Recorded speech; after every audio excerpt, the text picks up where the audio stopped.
Cuma satu, ngobrol. Ngobrol itu yang lurus 10 menit, 2 jam setengah, bengkok kemana-mana. Coba kalau nggak percaya ibu ngobrol, coba 10 menit lurus. Tadinya ngobrolnya bagus. Kemarin yang isi pengajian tuh siapa? Ustadz Anu. Si ibu itu ngaji loh, biasanya nggak ngaji. Iya. Lihat nggak bajunya bagus, kredit itu belum bayar. Mulai itu. Kalau tetangga punya salah, benerin bu. Tetangga punya aib, benerin, gak usah ceritain. Barang siapa menceritakan aib saudaranya, Allah akan berikan aib yang sama. Contoh, tetangga kita semalam berantem, suaminya minggat. Ibu ceritain kemana-mana, pasti suami ibu juga nanti minggat. Mau? Jangan ceritain. Dulu ada kiai, Pak, kiai namanya Kiai Hatim. Kiai Hatim tuh gelarnya Al-Asom, kiai yang tuli. Kenapa disebut kiai tuli, Pak? Padahal beliau nggak tuli. Sebab dulu ada ibu-ibu datang sama kiai, rupanya si ibu ini mau ngaji. Datang sama kiai, kebetulan lagi sakit perut. Begitu duduk depan kiai, buang angin sekencang-kencangnya. Itu si ibu kentut depan kiai. Merah mukanya, malu. Kentutnya depan kiai, bu. Kalau kentut depan suami kan udah sering. Kadang-kadang ditambahin lagi, mas bau, ya kurang ajar. Udah tahu bau, nanya lagi. Itu si ibu kentut depan kiai. Kiai Hatim tahu. Orang baunya beneran kok, Pak. Ditutup sama Kiai Hatim. Apa kata Kiai Hatim? Bu, ibu kesini mau ngaji apa? Kalau ibu mau tanya agama sama saya, ngomongnya yang kenceng. Telinga saya itu agak tuli, nggak kedenger. Yang kenceng. Itu si ibu yang tadinya mukanya merah berubah jadi cerah. Apa kata si ibu? Alhamdulillah kiainya budak. Berarti saya kentut gak kedengeran. Seumur hidup perempuan itu kiai pura-pura jadi orang tuli. Berapa tahun? Gak lama, cuma 30 tahun.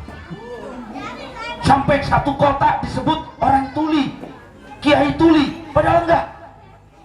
Coba kita, ya Allah, tetangga yang berantem kita bikin konversi pers. Hati-hati, Allah bongkar nanti aib kita dunia akhirat. Jaga rapat-rapat, jangan gampang nyalain orang, Pak. Kita ini bentar-bentar nyalain orang. Si fulan tuh jarang ke masjid, munafik itu, jangan. Siapa tahu dia sakit, enggak kok, sehat. Oh sibuk, enggak, dari tadi nongkrong depan rumah. Oh kali anaknya yang sakit, anaknya sepedaan.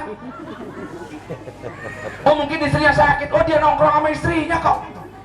Nah terus bagaimana? Mungkin dia punya udzur yang kita nggak perlu tahu. Jangan langsung buruk sangka. Dulu Nabi ngobrol dengan sahabat di masjid. Tiba-tiba ada seorang laki-laki masuk ke dalam masjid. Begitu sampai di tengah masjid, itu laki-laki buka celana, kencing di tengah-tengah masjid. Masjid dulu nggak pakai keramik, Pak, tanah. Itu orang kencing dalam masjid. Sahabat berdiri semua, kurang ajar, kencing dalam masjid, pukulin. Kata Nabi, jangan, duduk semua, biarkan dia kencing, biarkan dia buang air kecil. Kenapa? Satu, yang kencing ini laki-laki. Kalau laki-laki lagi kencing diputus ngedadak, acak-acakan urusan. Najisnya dari kemana-mana, karena kencingnya beda.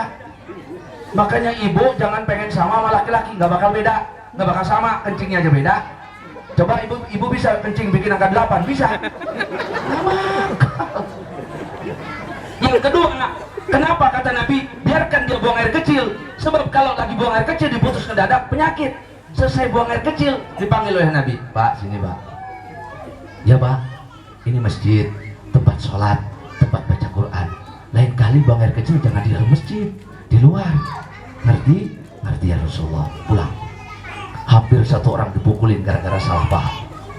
Ternyata dia tidak tahu. Coba kita zaman sekarang, oh langsung main tuduh, main fitnah orang musyrik itu, murtad itu. Hati-hati dengan kalimat itu, hati-hati. Kata Imam Malik, bukan kata saya. Saya bisa membuat 1000 orang kafir tertarik dengan Islam dengan satu alasan. Tapi saya tidak sanggup mengkafirkan satu orang muslim dengan 1000 alasan, saya nggak sanggup.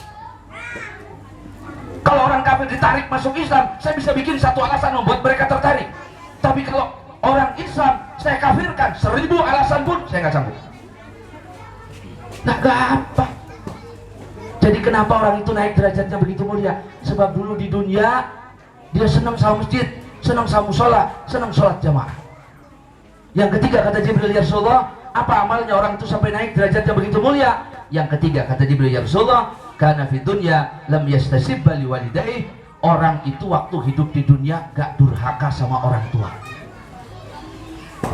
Bapak Ibu, silahkan rencanakan hidup kita seindah apapun, silahkan bikin hidup kita sehebat apapun, selama kita durhaka kepada orang tua, selama itu hidup kita tidak akan barokah. Jangan main-main dengan orang tua kita. Tapi orang tua saya kan nggak sholat, Ustaz. Bukan urusan anak. Orang tua saya itu nggak puasa, bukan urusan anak.